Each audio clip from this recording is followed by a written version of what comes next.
Hello, hello, hello. Of the Trees makes some of the best music I've ever heard.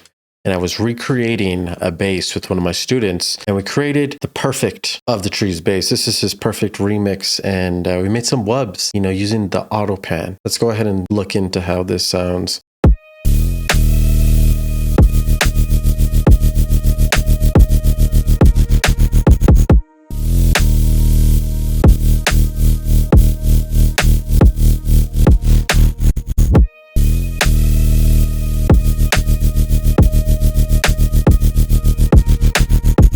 If you guys want this full project or the presets that I made in it, they'll be in my Patreon, so get those. And hit me up if you have any questions regarding this project in the comments. Let's go and see the drums real quick because we got a groove here.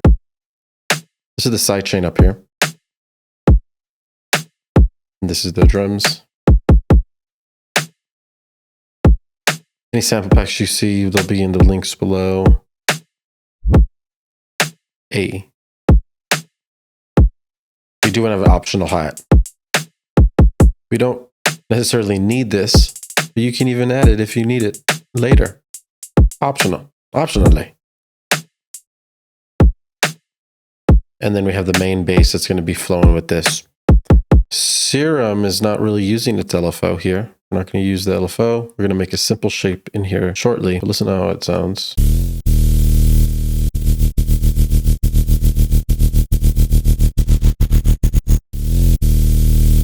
So we're starting off the song with a kick in. Right when the snare hits is when the main thing comes, and then we kind of have this little fill bass right before the snare hits that we'll get into here soon.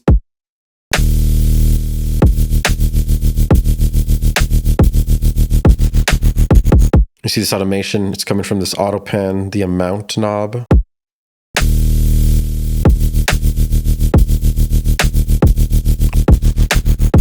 Lots of movement, lots of dynamics. The closer we're getting to the end of the phrase, the more the auto pen is being activated and it's giving you that crazy movement. But at the beginning, it's not really activated at all. So it's sustaining.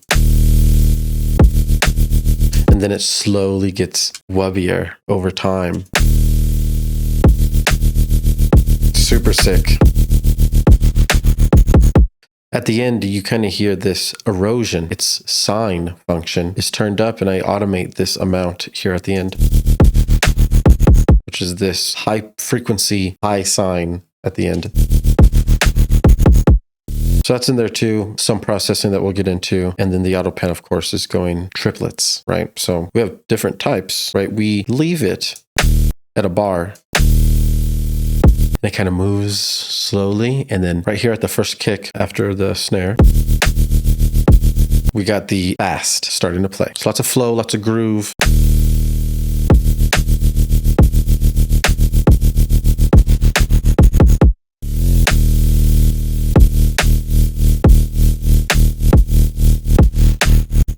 Very sick. So 1/6, 1/12 here. Two different speeds. It goes slower towards the end. And, just recreating Of the Trees, imitating the way he's doing it as best as possible.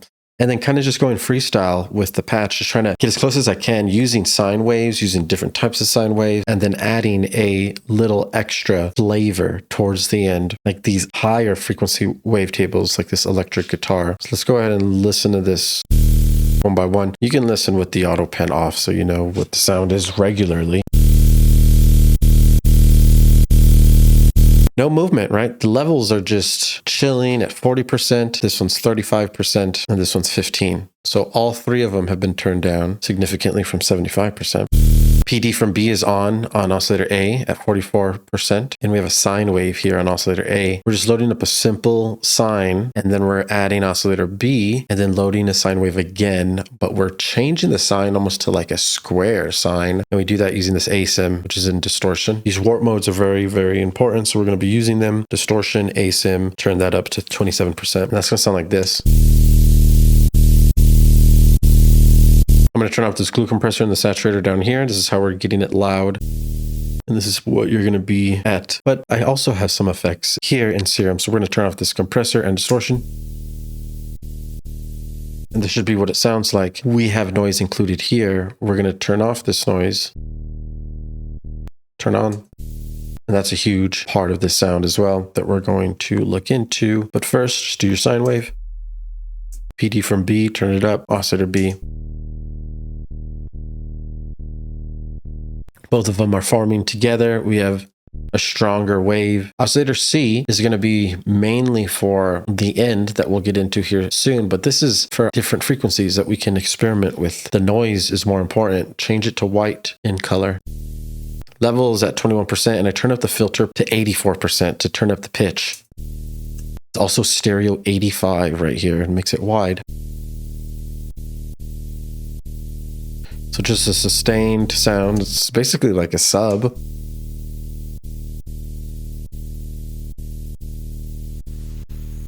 Sub with these extra frequencies and tones and timbres from this wavetable, the ASIM and the PD from B are helping a lot, and of course this noise. So just some simple tricks there. Then we use the compressor to add gain. We turn it up to 7.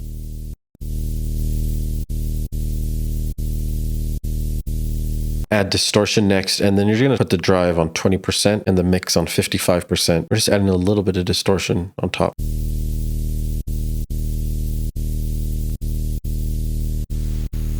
This erosion at the bottom, you can hear it at the end. We're going to turn that off for now.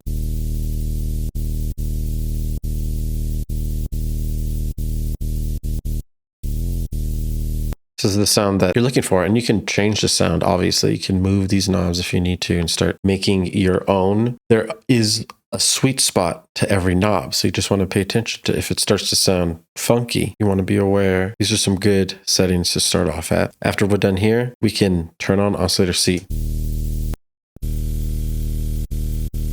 And that extra wavetable, we turn this down to 15%. It's on an electric guitar, and the wavefill position I'm on right now is 235. But you can change this whenever you want.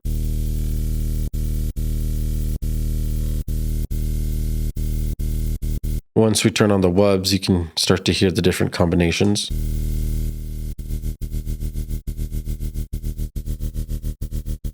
And that's the good thing about this. You can just make all kinds of different sounds for yourself. I can move this wavetable up here and change it. Start to get a lot of different sounds.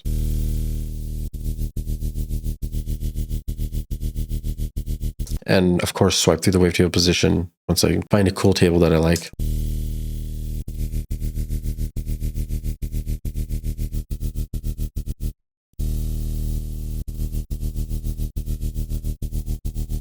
So many different combinations. I've saved about 3 different versions of this preset. Once again, those will be on my Patreon. But if you can, try to make as many versions as you can. It's real fun to experiment. But then we'd have to make this a little bit louder. So we're going to get the glue compressor. We're going to turn the threshold down to -13. It starts to move just a little bit, this line. That's what we're looking for. And then the makeup is actually being automated. So over time, we're increasing the gain.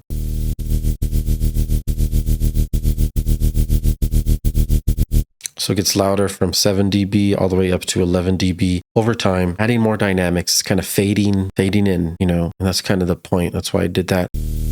Saturator, turn that on. Dry and wet's at 47% casually. Drive is at 8.6 dB. This is really pumping the sound, getting it a lot bigger, adding harmonics. Before. After.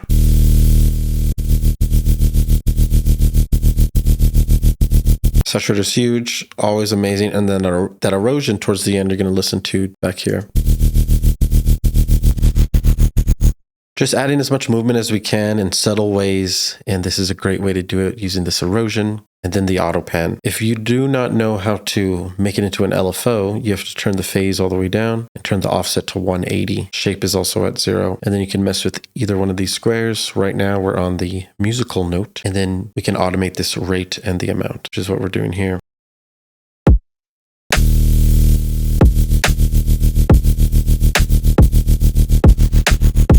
Of course, this is a 4-bar phrase right here. So we're always paying attention to the flow, phrasing, structure as we're creating this. The drum loop is in a 4-bar structure.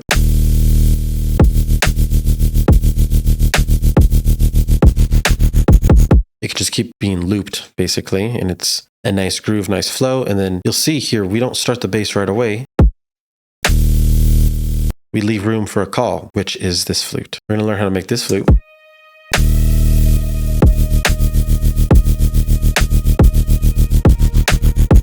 Adds so much flavor, so much sauce. And that's what we need is we need sauce, all different types of sauce.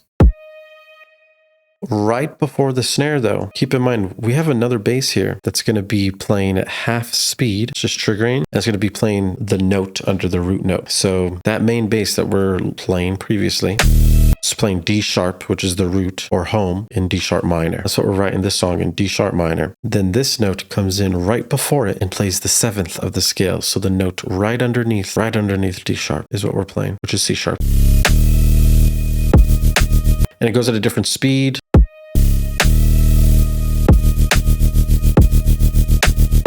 Add in even more flow, and it happens again in the next phrase. Good thing about this is we're pitch bending it to add an extra flavor right before the main bass comes. It's like a transition bass here. Turn up your pitch bend range to 7, which is a 5th in the scale. Automate your pitch bend, and then we're going to listen to it bending. Right now, if you go all the way up, it's 7, which is a 5th, but I'm hovering around 4.3. And you'll see right here, this line, I usually go down here, but I'm kind of leaving it to meet this note so they kind of transition even better. Listen to that.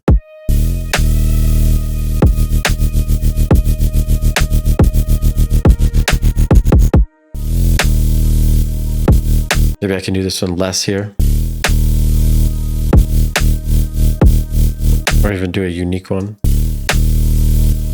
You can really have fun and experiment with this. I also will be showing you the original flute because you can see what it sounded like when I first got it. It's just a regular flute. You can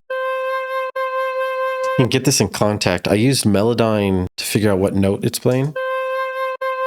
Tells me it's C. That's exactly where I need it to be. I need the note to be in C so I can play it on my MIDI keyboard, essentially. And if it wasn't in C, I would transpose it to C and then start using it in MIDI. With this flute, I was like, you know what? We can use Serum 2 here. The sample function that we just got brand new. So it's usually in Wavetable. Click on Wavetable and change it to sample right away. And then drag in your flute of choice, playing the note C right here. And then you have to put it in a specific loop, forward, reverse loop. I'll show you what this looks like right here. So drag it in. This is how it looks regular. It's on one shot. Change it to forward reverse loop. And you get this bar up here. See my bar over here? It's little. That's what we're looking for. We are looking for a spot for it to loop. So we'll be doing that first. I'm going to turn off all the effects. We're going to add all these effects to make it dreamy and make it move and to add a lot of different atmospheric effect. This is the whole goal. We want it to sound like psychedelic, you know, so we're doing all these tricks. And most importantly, we need it to sustain. If you listen to the flute originally, it doesn't last the whole length. Plus that was the wrong note. So it's not going the full length. And we want it to. We want it to sustain just how this MIDI note is sustaining. So Serum, since it's MIDI, we're going to make these notes, D sharp, our root note. We're going to drop it all the way down.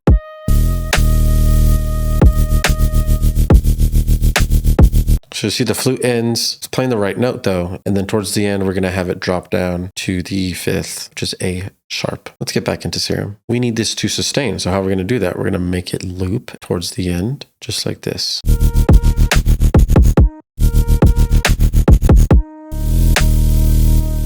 By the way, the next phrase, we go down an octave. That's why it's lower over here. We're just going to play the beginning for now, beginning of the drum.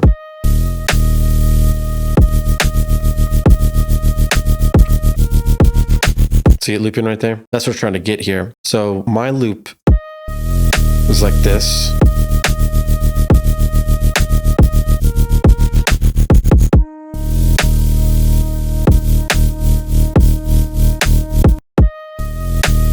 Once you have this loop,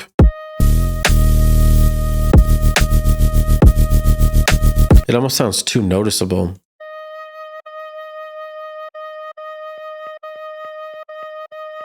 Even has that weird click when you listen to it in Serum. I was like, all right, so we need to do a lot. We're gonna add a reverb, big reverb. The size is at 35, mix is at 64, decay is at 4.4. And we turned it to Hall using these arrows.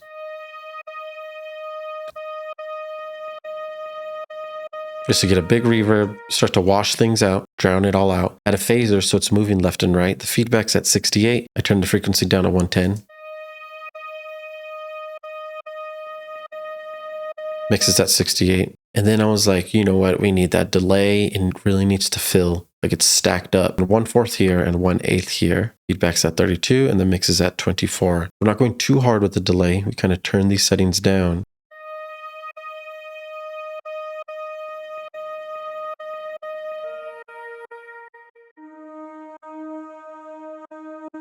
Now the little looping weird effect is kind of in the background there, but it's not really going to be audible in the full mix. Plus, we're going to be using this EQ8 to carve out a lot of these frequencies. Just trying to turn down a lot of frequencies, turning up the highs a little bit here, and cutting out all the mud and the lows.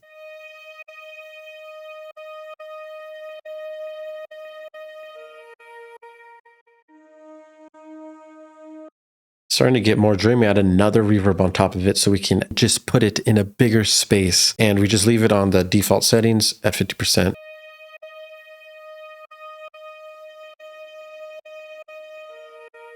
Let's listen to that with the bass now.